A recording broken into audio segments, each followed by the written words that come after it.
The glass doors of Williams & Associates' flagship store reflect Marcus Williams' tired face as he pushes through. His $3,000 zero-cents Armani suit wrinkles from the cross-country flight. Store manager Ashley Chen glances up from her tablet, her eyes scanning his disheveled appearance with practiced disdain. "Excuse me, sir. Are you lost?" The question hangs in the air like smoke. Polished marble floors echo each footstep. Fluorescent lights buzz overhead, casting harsh shadows. The air conditioning raises goosebumps on Marcus's arms as he processes the tone, not helpful, but suspicious. Marcus Williams stands 6'2" in his Italian leather shoes. 42 years old, Harvard MBA, CEO of a 127-store retail empire worth $2.3 billion zero cents. But right now, he's just another black man in an expensive store being watched. He's been gone 6 months. His mother's funeral, then extended grief leave. The board insisted he take time. Family first, they said. Now he's back, wanting to reconnect with the business that consumed his 20s and 30s. An unannounced visit to Store One, his first location. His baby. These real-life stories begin quietly. Black stories that reshape entire companies. Touching stories that prove courage comes in many forms. But Marcus doesn't know he's about to star in one of those life stories yet. Ashley Chen, 28, 3 years with the company, taps her manicured nails against her tablet. She's worked her way up from sales associate to manager. Good numbers, strong performance reviews. But she's never met the CEO. Never attended the mandatory diversity training sessions that were postponed during his absence. Her eyes dart to the security guard, Dave, a former police officer who understands her silent signals. Dave shifts position, casual but alert. Other customers browse nearby. A middle-aged white woman examining cashmere sweaters, a young professional couple debating tie colors. They receive warm smiles, helpful suggestions, genuine engagement. Marcus notices everything. The quarterly sales reports scattered across Ashley's desk. Numbers he approved last month. Projections he signed off on. The new inventory management system he'd authorized. The company mission statement mounted on the wall behind her. Dignity and respect for every person, every interaction. He approaches the men's section, fingers brushing against fabric. The prices are higher than he remembers authorizing. The quality seems lower. 6 months away, and already things are slipping. "Can I help you find something?" Ashley's voice carries across the store, but she's addressing the white couple. Her tone is honey-sweet, professional, accommodating. Marcus lifts a navy blazer from the rack, hand-stitched lapels, mother-of-pearl buttons, $895 zero cents. He knows the cost breakdown. $127 zero cents in materials, $89 zero cents in labor, $194 zero cents in overhead. The profit margin that pays Ashley's salary. "Sir?" Ashley appears beside him, her smile thin. "That particular item is quite expensive. We have more affordable options in the back." The polite dismissal stings more than outright hostility. It's the assumption that he doesn't belong, can't afford, shouldn't even be looking. Marcus has felt this before. At banks, at country clubs, at board meetings before he owned the room, but never in his own store. He sets the blazer back on the rack. "I'm just browsing." "Of course." Ashley's smile doesn't reach her eyes. "Take your time. But please, don't disturb the merchandise unless you're seriously considering a purchase." The fluorescent lights seem brighter now, the air conditioning colder. Marcus realizes he's being managed, handled, dismissed. In his own store, by his own employee, using policies he never approved. Dave the security guard moves closer, pretending to straighten a display of belts. His radio crackles softly. Unit 3, status check. Marcus pulls out his phone, scrolls through emails. Board meeting minutes, profit loss statements, vendor contracts, his digital signature on dozens of documents, the mundane paperwork of running a retail empire. He looks up to find Ashley watching him intently. Her expression suggests she's waiting for him to pocket something, to give her a reason to call security. The white couple approaches the register, arms full of purchases. Ashley's transformation is immediate. Bright smile, animated conversation, genuine enthusiasm. She recommends accessories, suggests coordinating pieces, offers their premium alteration service. Would you like to sign up for our VIP membership? It comes with exclusive previews and 15% off all future purchases. The transaction takes 12 minutes. Gift wrapping, loyalty program enrollment, email capture. Ashley treats them like valued customers, because that's what they look like to her. Marcus watches and waits. This is his test, not of Ashley, but of the culture he built, the values he thought he'd instilled, the training programs he'd implemented, the policies he'd written. He sees hockey as a marriage of his ethics, the alley's ethics. He's failing. Will this be the moment he reveals himself? Will he pull out his CEO credentials and watch Ashley's face crumble? Or will he let this play out, see how deep the problem goes? The white couple leaves with their purchases, chatting about their great experience. Ashley turns her attention back to Marcus, her smile evaporating like morning dew. Sir, is there something specific you need? We close at 9. It's 2:47 p.m. Marcus moves through the store like a ghost. He knows every corner, every display, every strategic placement. The end cap promotion he'd approved for spring scarves, the lighting adjustments he'd requested to highlight jewelry, the flow patterns designed to maximize customer engagement. But he's seeing it through different eyes now. A black man in an expensive suit, being watched, being judged, being managed. Ashley shadows him from a distance, her heels clicking on marble floors. She speaks in stage whispers to other employees, heads turning in his direction. The whispers spread like ripples in a pond. Customer in men's section, keep an eye on him. Expensive suit, but something feels off. Dave's watching. Don't worry. Marcus examines a rack of ties, noting the pricing errors. Several items marked 40% higher than his approved rates. He pulls out his phone, takes a photo of the price tag. Market research, he tells himself. But really, he's documenting what feels like evidence. Ashley appears beside him instantly. Sir, photography isn't allowed in the store. Marcus looks up, surprised. Since when? Company policy, trademark protection. She points to a small sign near the entrance. Didn't you see it when you came in? He didn't, because it wasn't there 6 months ago, because he never approved such a policy, because someone made decisions without him. I'm sorry. I didn't know. Now you do. Ashley's tone sharpens. Please delete the photo. Marcus hesitates. This is his store, his merchandise, his pricing. But he's not supposed to know that yet. Of course. He deletes the photo, but the damage is done. In Ashley's mind, he's crossed a line, gone from suspicious to problematic. She signals Dave again, more urgently this time.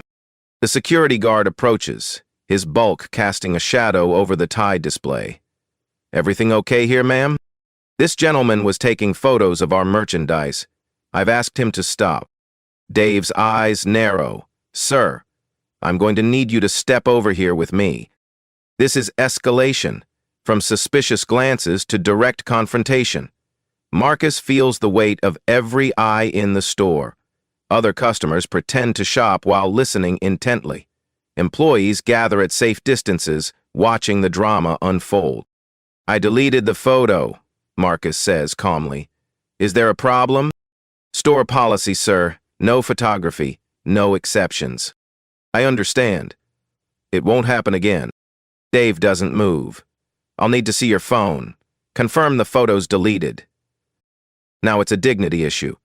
Marcus has every right to refuse, but refusal will escalate further. He's trapped between compliance and self-respect. Here. Marcus shows his phone's camera roll.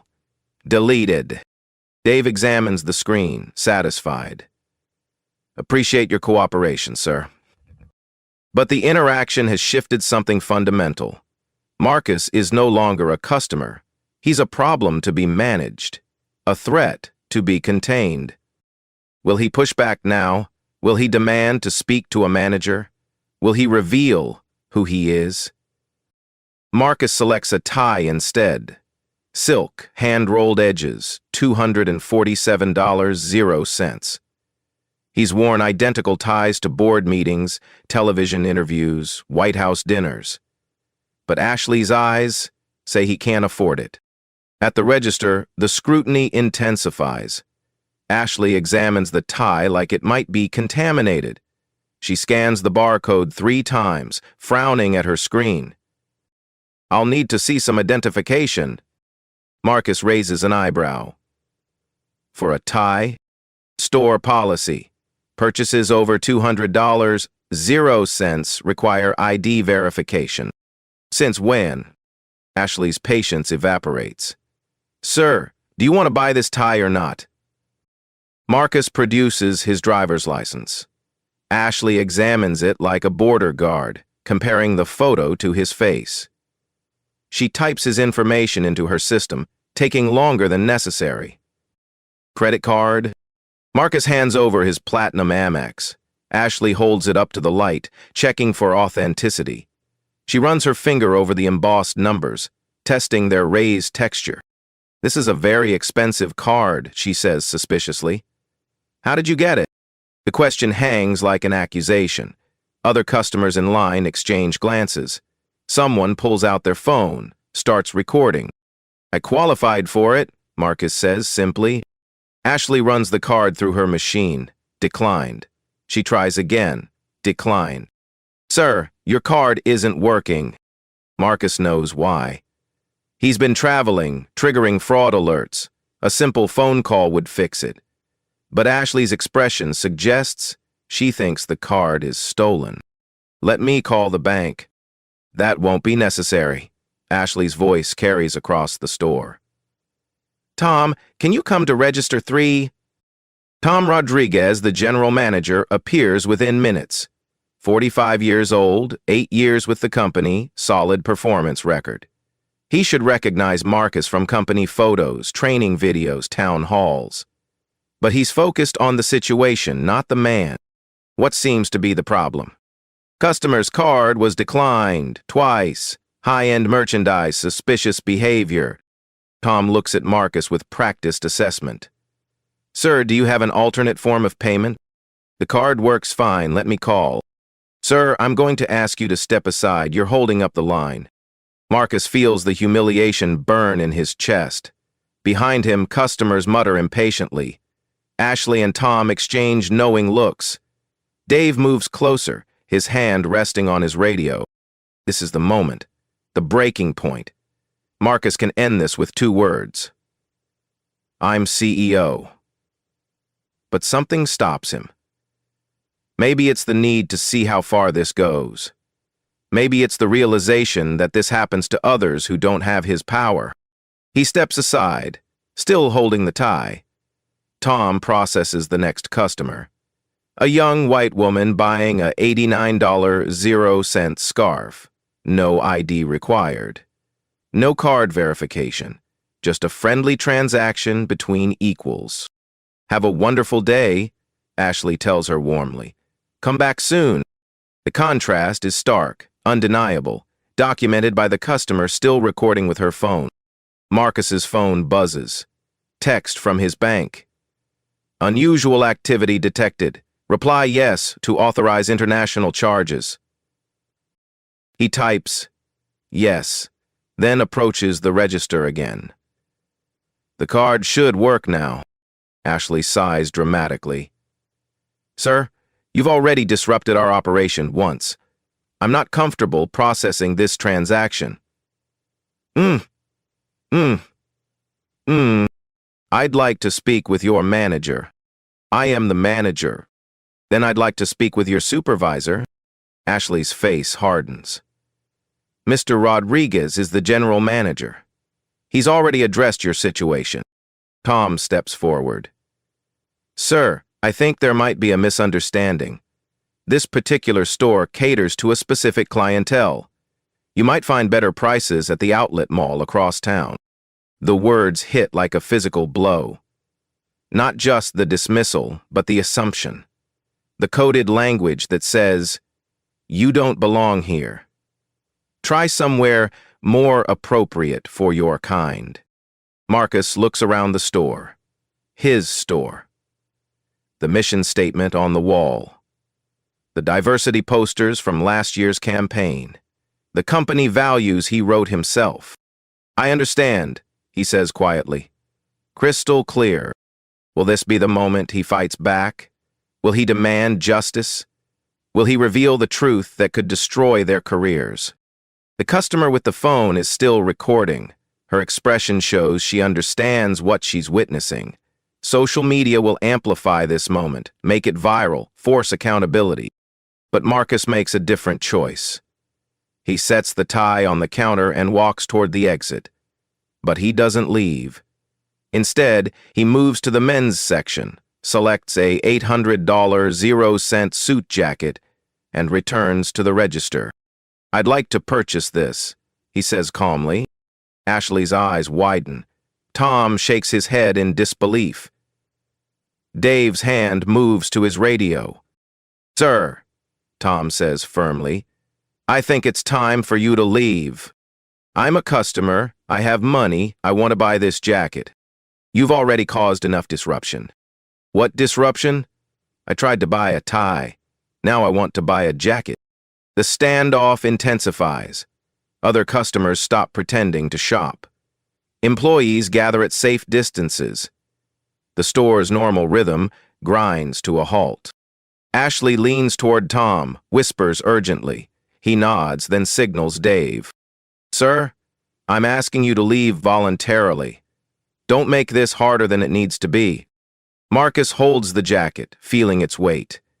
Italian wool, perfect construction, his signature style. In his closet at home, he has a dozen identical jackets, but this one has become a symbol. I'm not leaving until I buy this jacket. Dave steps forward, his presence imposing. Sir, you're being asked to leave. Continued refusal constitutes trespassing. The legal threat hangs in the air. Marcus could push back, demand his rights, escalate to police involvement. But he's seen how those encounters end for men who look like him. Instead, he does something unexpected. He laughs. Not bitter laughter, but genuine amusement. As if he's seeing a joke no one else understands. What's so funny? Ashley demands. Marcus looks at her, then at Tom, then at Dave. You have no idea what you've just done. Sir, you have absolutely no idea. He sets the jacket on the counter, pulls out his phone, and makes a call. This is Marcus Williams, he says, clearly. I need an emergency conference call with Store One management, right now. The name means nothing to Ashley, but Tom's face goes pale. Dave's hand drops from his radio. Marcus continues into the phone. Yes, I'll hold. He looks at the assembled group, Ashley, Tom, Dave, the gathering crowd of customers and employees. His expression is calm, almost serene. You might want to get comfortable, he tells them. This is going to be interesting. The phone rings once. Corporate headquarters 3,000 miles away in Seattle. Marcus Williams's corner office, where his assistant Jennifer handles his calendar, his emails, his life. Mr. Williams's office, Jennifer speaking. Jennifer, it's Marcus. I need an immediate conference call with Store One management. Of course, sir. Are you calling from your office line? The system shows... I'm calling from inside store 1. Patch me through to the general manager's office phone. Now. Jennifer's efficiency kicks in. She's worked for Marcus for 7 years, knows his voice, his moods, his methods. Right away, sir. Please hold. Marcus keeps the phone pressed to his ear, watching Ashley's face as confusion replaces confidence. Tom shifts uncomfortably, recognition dawning in his eyes. Dave maintains his position but no longer looks certain. The store's background noise fades to a hum. Cash registers, soft music, customer conversations. Marcus built this soundscape, designed this environment.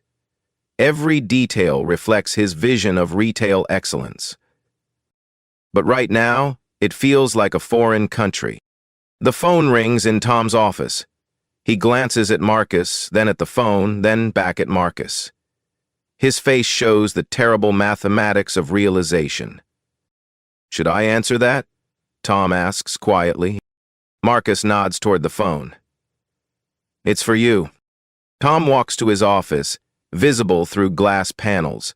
His voice carries across the store.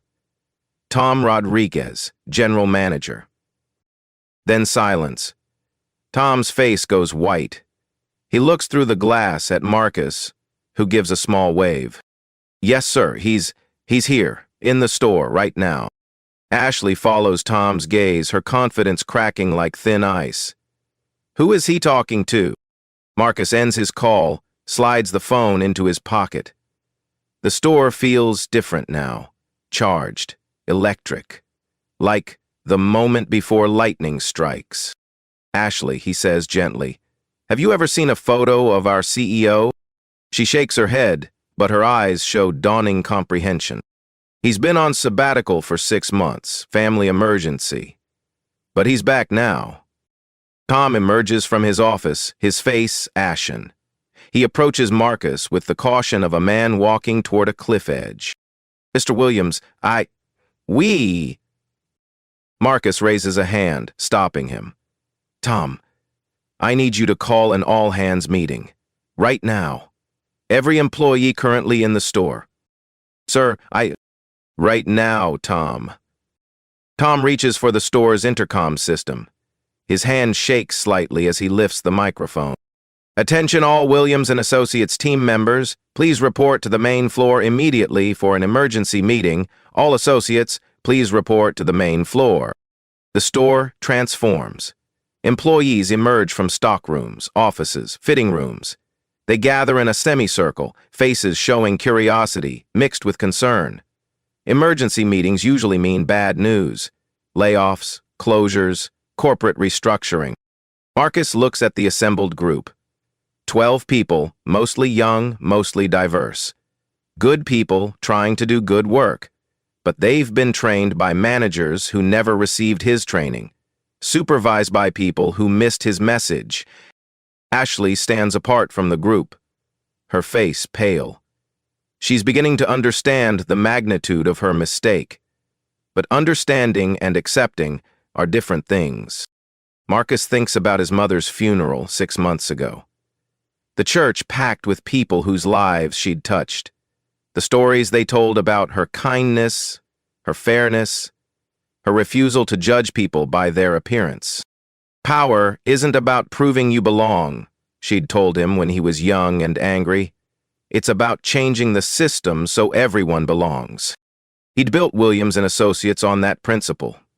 Hired diverse managers, implemented bias training, created policies that promoted dignity.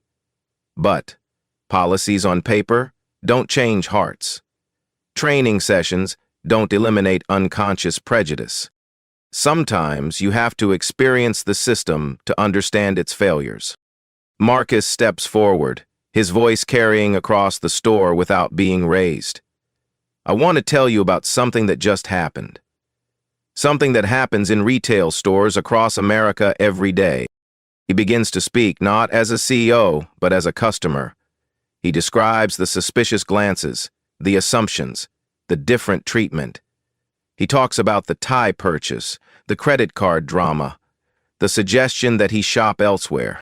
The employees listen in growing discomfort. Some recognize the behavior. Others realize they've been complicit in it. The most painful part, Marcus continues, wasn't the individual actions. It was the system that enabled them, the culture that made them feel normal. Ashley tries to interrupt. Sir, I was just following. Ashley, Marcus says gently, you were following instincts. Instincts shaped by a society that teaches us to fear certain people, to make assumptions based on appearance, to treat dignity as conditional. He's not yelling, he's not threatening, he's teaching. The way his mother taught him to channel anger into action, pain into purpose. I want you to think about your worst day, he tells the group. A day when you felt small, dismissed, invisible. When someone looked at you and saw a stereotype instead of a person. Heads nod. Everyone has that day, that moment, that memory. Now imagine that day happening every time you shop, every time you enter a store, every time you try to buy something with your own money. The silence is profound. Customers have stopped pretending to shop. They're listening, learning, becoming part of something larger than a transaction. Marcus reaches into his pocket, pulls out his business card. He hands it to Ashley. This is who I am. But more importantly, this is who I was before you knew who I am. I was a customer, a human being, someone deserving of respect regardless of my title or my bank account. Ashley stares at the card. CEO Williams & Associates. The company logo she sees every day. The name on her paychecks. The signature on her employment contract. Mr. Williams, she whispers. I'm so sorry. I didn't know. That's exactly the point, Marcus says quietly. You didn't know. And you treated me based on what you thought you saw, rather than who I actually am. Will this moment change everything? Will the truth finally set them free? Will Ashley and Tom and Dave and the entire store culture transform through this revelation? Or will it take something more dramatic to create lasting change?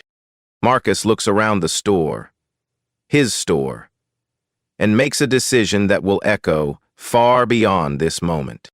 I want to make a purchase, he says, walking back to the register. I want to buy that suit jacket, the same way any customer should be able to buy it. He places the jacket on the counter, pulls out his credit card, and waits. Ashley's hands shake as she reaches for the scanner. This transaction will either redeem her or destroy her. The choice is hers. Ashley's hands tremble as she lifts the scanner. The $800 0-cent jacket lies between them like evidence in a trial. Every employee, every customer, every person in the store understands the weight of this moment. Marcus watches her face, seeing the internal struggle. Fear, embarrassment, confusion, desperation. She's processing the reality that she spent the last hour treating her CEO like a criminal. The price is $799.99, she says, her voice barely audible. I know, Marcus replies calmly. I approved that price point last quarter. The scanner beeps. The register display shows the amount. Ashley looks at the credit card in her hand. The same card she'd questioned, suspected, nearly confiscated. Will this be cash or credit? She asks, the irony bitter in her mouth. Credit, the same card you said looked suspicious. Tom Rodriguez stands nearby, his face pale. 8 years with the company, solid performance reviews, a wife and 2 kids depending on his income. He knows his career hangs in the balance. Mr. Williams, Tom says, I need to apologize. We have no excuse for... Marcus raises a hand, stopping him. Tom, I need you to do something for me. Call security footage from the last hour. I want every angle, every interaction, every moment documented. Sir, I don't think... Not for punishment. For training. This is going to become a case study. Dave, the security guard, shifts uncomfortably. He's been in law enforcement for 15 years, seen every type of situation, but he's never been on the wrong side of a power dynamic this extreme. "Sir," Dave says, "I was just doing my job." "Your job," Marcus replies, "is to make customers feel safe. All customers." "Did I feel safe, Dave?" The question hangs in the air. Dave's radio crackles softly, another reminder of the authority he wields, the assumptions he makes, the split-second decisions that can destroy lives. Ashley runs the credit card. It processes instantly. No fraud alerts, no verification needed. The same card that looked suspicious now works perfectly. "Would you like a receipt?" she asks. "Yes. And I want the extended warranty, the premium garment bag, and enrollment in your VIP program." Ashley's eyes widen. "Sir, you don't need to. I want the full customer experience, the same experience you offered the white couple who were here earlier." The comparison cuts deep. Everyone remembers the warm service, the upselling, the genuine enthusiasm. The contrast with Marcus's treatment is stark, undeniable, documented. Ashley processes the add-ons, her movements mechanical. Each keystroke feels like a small confession, an admission of guilt. The receipt prints in sections: purchase, warranty, membership confirmation. "Your total is $847.23, she says. Marcus takes the receipt, examines it carefully. "Perfect. Exactly what I expected." He picks up the garment bag, feels its weight. Inside is a jacket identical to dozens in his closet, but this one means something different. This one cost more than money. "Now," Marcus says, "I have a question for everyone here." The store falls silent. Employees, customers, even the background music seems to pause. What happens next? Tom clears his throat. "Sir, we'll conduct a full investigation, review our policies, implement additional training." "That's not what I mean." Marcus's voice carries across the store. "I mean what happens to the next person who walks through those doors. The next customer who doesn't look like what you expect wealth to look like." Ashley's face crumbles. "Mr. Williams, I'll never make this mistake again. I swear to you."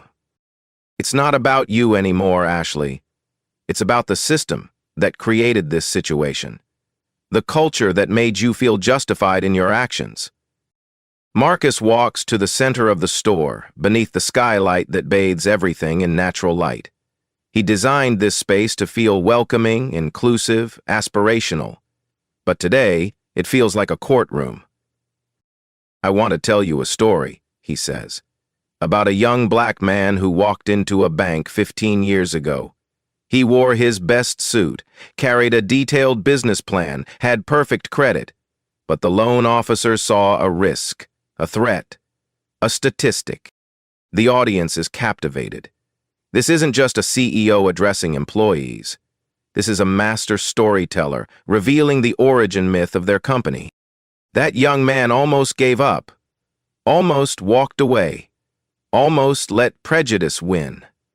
Marcus pauses, letting the moment build.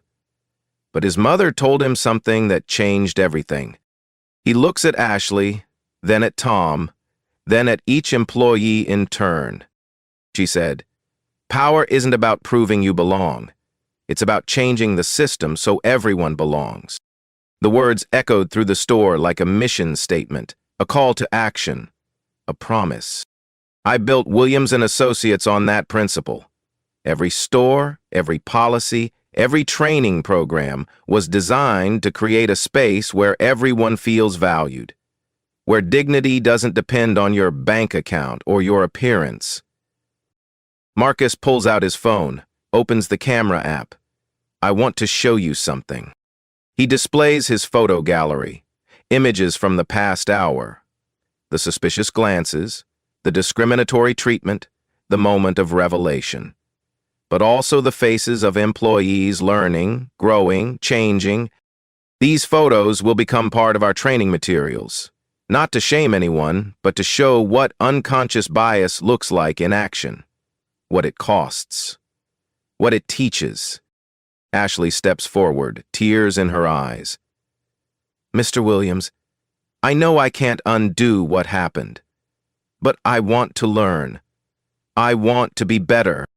Marcus studies her face, seeing genuine remorse mixed with fear. Ashley, you're not fired. You're enrolled in our new comprehensive bias training program. You'll help develop it, test it, refine it. Her relief is palpable. Thank you, sir. Thank you for this chance. Don't thank me yet. This program won't be easy. It'll challenge everything you think you know about customer service, about profiling, about the assumptions we make. Tom steps forward. Sir, I take full responsibility for it. Tom, you're not just responsible, you're accountable. You'll lead the implementation across all 127 stores. Every manager, every supervisor, every employee will go through this training. The scope of the undertaking is staggering.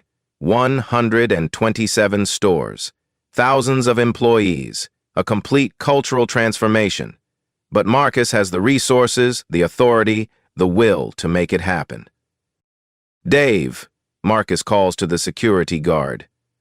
You're going to help us redesign our security protocols. Make them about actual safety, not assumed threats. Dave nods, understanding his role in the solution. Yes, sir, whatever you need. Marcus looks around the store one final time. At the employees who've learned something about themselves. At the customers who've witnessed something profound. At the space he created to reflect his values. This is just the beginning, he says. Real change takes time, effort, constant vigilance, but it starts with moments like this. Moments when we choose to see people as they are, not as we assume them to be. He heads toward the exit, garment bag in hand, but he stops at the door, turns back. More thing. I want you to remember this feeling, the discomfort, the embarrassment, the recognition.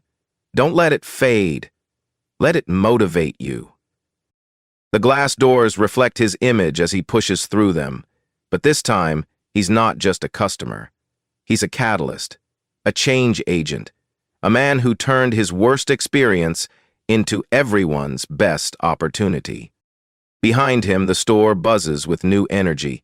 Conversations about bias, about assumptions, about the difference between policy and practice.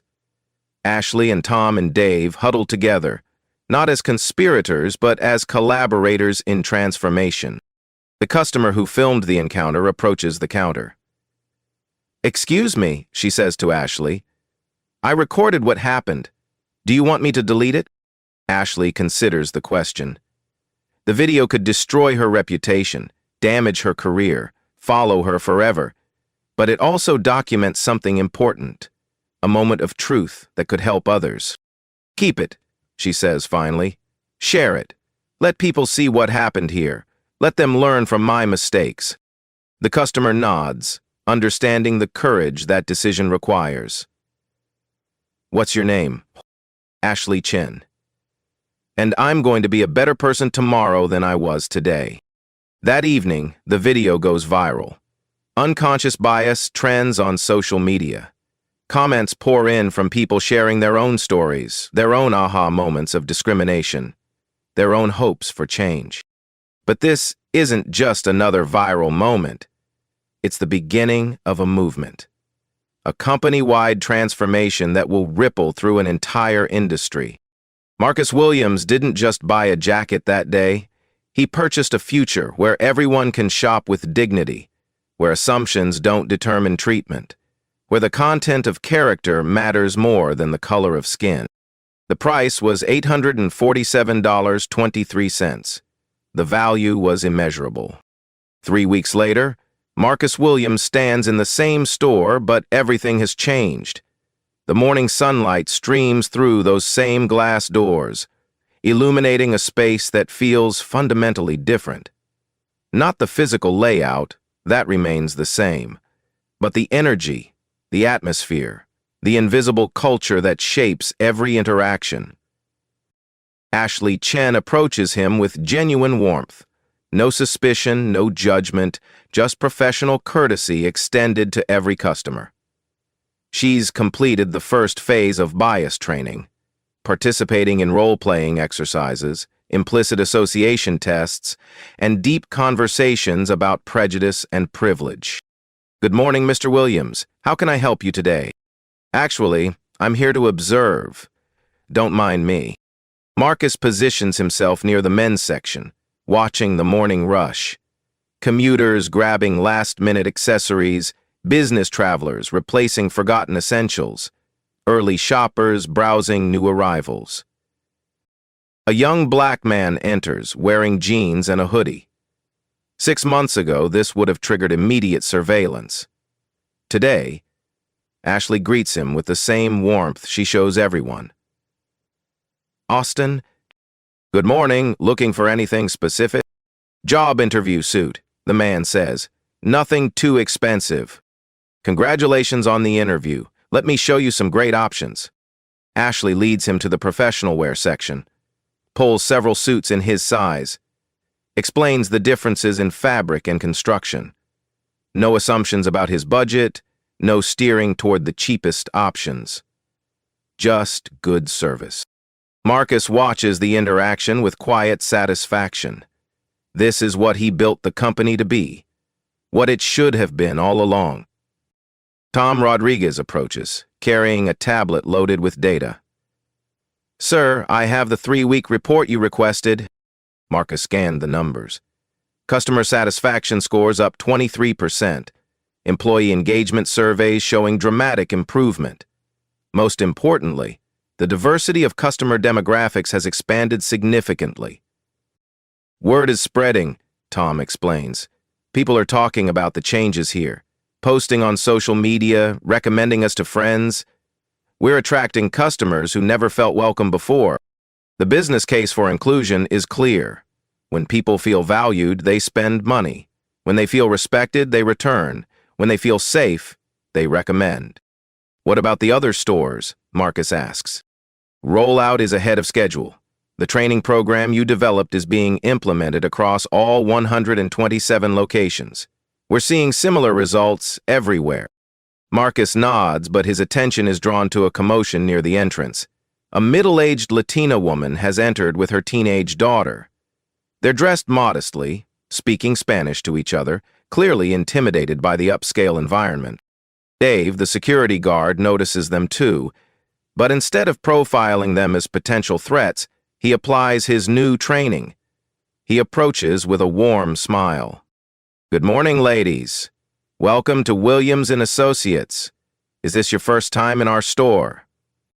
The woman nods nervously. Si. Yes. My daughter, she has job interview.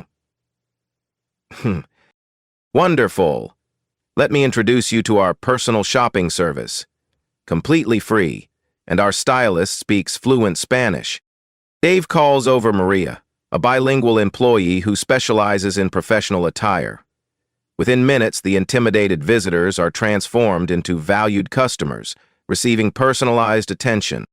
Marcus smiles, remembering his own mother's struggles with language barriers, cultural assumptions, economic prejudice. Change is possible. It just requires intention, effort, and accountability. His phone buzzes with a text from Jennifer, his assistant. The Forbes reporter is here for your 10 a.m. interview. Marcus checks his watch. The journalist is early, but he's ready. The story of Williams & Associates' transformation has attracted national attention, not just business media, but mainstream news outlets interested in the intersection of corporate responsibility and social justice. The reporter, Sarah Chen, no relation to Ashley, enters the store with a photographer. She's researched the story thoroughly, interviewed employees, customers, industry experts. But she wants to hear Marcus's perspective firsthand. Mr. Williams, thank you for agreeing to this interview. Can we start with that day 3 weeks ago? What went through your mind when your own employee refused to help you? Marcus considers the question carefully. Disappointment, but not surprise. I know these experiences happen every day to people who don't have my resources, my platform, my ability to demand change. Some critics say you staged this incident for publicity. How do you respond? The camera footage is available. The employees involved are available for interviews. The customers who witnessed it have spoken publicly, but more importantly, ask yourself why anyone would stage something so personally humiliating for publicity. Sarah nods, making notes. Your company's stock price has risen 12% since the story broke. Coincidence? Markets reward authentic change. We're not just implementing bias training, we're fundamentally restructuring how retail businesses can become more inclusive. That creates value. The photographer captures images of the store in action, the diverse customer base, the engaged employees, the visible changes in culture. These photos will accompany an article that reaches millions of readers. What's next for Williams & Associates? Marcus gestures toward Ashley, who's helping an elderly black gentleman select a gift for his grandson. We're expanding the training program beyond our own company. Other retailers are asking to license our curriculum. We're turning one painful experience into an industry transformation. The interview continues for an hour, covering the business case for inclusion, the psychological impact of discrimination, the ripple effects of corporate leadership. But Marcus keeps returning to the personal dimension. This isn't just about policy changes or training programs. It's about recognizing the humanity in every person who walks through your door. After the reporter leaves, Marcus walks through the store one final time. The lunch rush brings a steady stream of customers, diverse in age, race, economic status, style, all receiving the same respectful treatment. A young white man approaches Ashley with a return. No receipt, item clearly worn, outside the return window. 6 months ago, this would have been an automatic approval based on his appearance. Today, Ashley follows policy consistently. I'm sorry, but I can't process this return without a receipt and within the 30-day window. However, I can offer store credit at the current sale price. The customer becomes agitated. This is ridiculous. I shop here all the time. I understand your frustration. Let me get my manager to see if there are other options. Tom handles the escalation professionally, explaining policies, offering alternatives, maintaining boundaries. The customer leaves unhappy but understanding that rules apply equally to everyone. This is progress, not perfect, but consistent. Fair treatment for all customers, regardless of appearance, attitude, or assumed spending power. Marcus receives a text from the mother of the young man Ashley helped with interview clothes. He got the job. Thank you for training your people to see potential instead of prejudice. These are the moments that matter. Individual lives changed, opportunities created, dignity restored. The business metrics are important, but the human impact is everything. As evening approaches, Marcus prepares to leave. The store that humiliated him 3 weeks ago has become a symbol of transformation, not just for his company, but for an entire industry grappling with inclusion, bias, and the cost of assumptions. Ashley approaches as he heads toward the exit. Mr. Williams, I want you to know this experience changed my life. Not just how I work, but how I see people. That's all any of us can ask for, Ashley. The chance to grow, to learn, to be better. Will you be back? Marcus smiles. I'll be back. Not as CEO checking up on things, but as a customer. Because now I know I'll be treated with respect. The glass doors reflect his image one last time as customer and owner, as teacher and student, as a man who turned personal pain into collective progress. Behind him, the store continues its evening rhythm. Customers browsing, employees helping, transactions processing. But now, there's something different in the air. Something that can't be measured in sales figures or customer surveys. Dignity, respect, the radical idea that everyone deserves to be seen as human. Marcus Williams bought more than a jacket that day. He purchased a future where shopping while black, or shopping while anything, doesn't require courage. The price was personal humiliation. The value was immeasurable change. 6 months after that transformative day, Marcus Williams stands before a packed auditorium at Stanford Business School. The lecture hall buzzes with energy as MBA students, faculty, and business leaders wait to hear about the Williams and Associates transformation.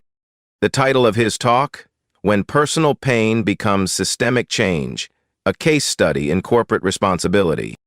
Marcus clicks his remote and the first slide appears, a photo of him holding that $800.00 jacket, surrounded by employees and customers in his flagship store.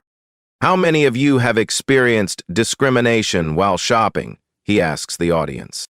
Hands rise throughout the auditorium. Women, people of color, young people, LGBTQ+ individuals, people with disabilities. The majority of the audience has felt the sting of being judged, dismissed, or mistreated based on appearance. Keep your hands up, Marcus says. Look around. This is why business leaders must care about inclusion. Because our customers are human beings with feelings, dignity, and choices about where to spend their money. He advances to the next slide. Williams and Associates financial results. Revenue up 34% year-over-year. Customer satisfaction scores at all-time highs. Employee retention improved by 28%. Market share expanded in previously underserved demographic. Inclusion isn't just morally right, Marcus explains. It's economically smart. When you make everyone feel welcome, everyone wants to shop with you. A student raises her hand. Mr. Williams, what advice would you give to other CEOs who want to create inclusive cultures? Marcus pauses, thinking of his mother's words, Ashley's transformation, the countless customers who now feel safe in his stores. Start by admitting you don't know everything. Then listen to people who've experienced what you haven't. Most importantly, be willing to feel uncomfortable as you learn and grow. Another student asks, how do you measure the success of bias training? Numbers tell part of the story, sales, satisfaction, retention, but the real measure is in individual moments. A customer feeling welcomed instead of watched. An employee growing beyond their assumptions. A child seeing respect modeled in public spaces. Marcus advances to his final slide, a quote from his mother. Power isn't about proving you belong. It's about changing the system so everyone belongs. That day in my store was painful, he continues, but it became powerful when we chose to learn from it rather than simply punish it. Ashley Chen, the manager who initially treated me poorly, now leads our bias training program. She's become one of our most effective teachers because she understands transformation from the inside. The audience erupts in applause. After the formal presentation, Marcus takes questions for another hour.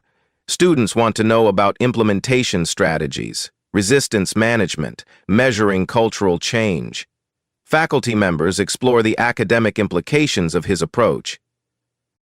But the most meaningful moment comes afterward, when a young black woman approaches him privately. Mr. Williams, I wanted to thank you. I saw the video of what happened in your store. It gave me courage to speak up when something similar happened to me. These conversations happen regularly now. People sharing their own touching stories of discrimination overcome, dignity restored, courage found. Marcus realizes his experience has become part of something larger, a movement toward recognizing that real-life stories matter, that black stories deserve to be heard, that life stories can change the world when we have the courage to share them. Everyone, they share the same goal. Williams and Associates has become a case study taught in business schools nationwide. Other retail chains have licensed their bias training program. The company's Dignity First initiative has been adopted by competitors, suppliers, even companies in other industries. But success brings new challenges. Maintaining momentum as the initial shock fades. Training new employees who didn't experience the original transformation. Staying vigilant against the human tendency to revert to comfortable assumptions. Marcus knows this work is never finished. Every day brings new opportunities to choose inclusion or exclusion, respect or prejudice, growth or stagnation. His phone buzzes with a text from Ashley. "Mr. Williams, we just had our best quarter ever. But more importantly, we had 0 discrimination complaints." 0. 0 complaints doesn't mean 0 bias. It means 0 tolerance for acting on that bias. It means systems that catch problems early, training that changes hearts as well as behaviors, leadership that models the values they espouse.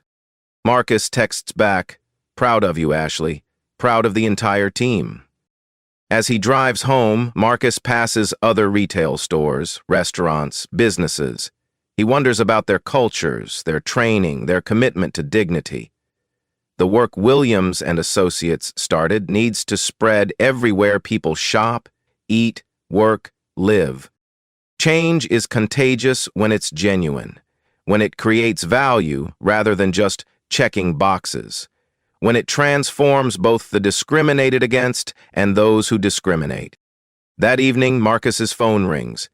It's a CEO from a major restaurant chain, calling for advice on implementing similar changes after their own viral discrimination incident. The question isn't whether you have bias in your organization, Marcus tells him. The question is what you're going to do about it. These calls come weekly now. CEOs, HR directors, diversity officers seeking guidance. Marcus has become an unofficial consultant for companies, learning that inclusion isn't optional. It's essential. But he always returns to the personal dimension. Behind every policy change is a human being who deserves respect. Behind every training program is someone's child, parent, friend, neighbor. Behind every transformation is the possibility that tomorrow can be better than today. The real impact. The Williams and Associates story has reached millions through social media, news coverage, business publications, and word of mouth. Dignity Cost became a rallying cry for retail workers and customers alike. The video of Marcus's experience has been viewed over 50 million times, sparking conversations in break rooms, boardrooms, and living rooms across the country. More importantly, it's changed individual lives. Ashley Chen has become a sought-after speaker on unconscious bias. Tom Rodriguez has been promoted to regional director, overseeing inclusion initiatives across multiple states. Dave has helped redesign security training for retail environments nationwide. And Marcus Williams? He continues leading Williams and Associates, but with a deeper understanding of his responsibility, not just to shareholders, but to every person who enters his stores seeking the basic human dignity of being seen, respected, and valued. Your turn. These touching stories happen every day.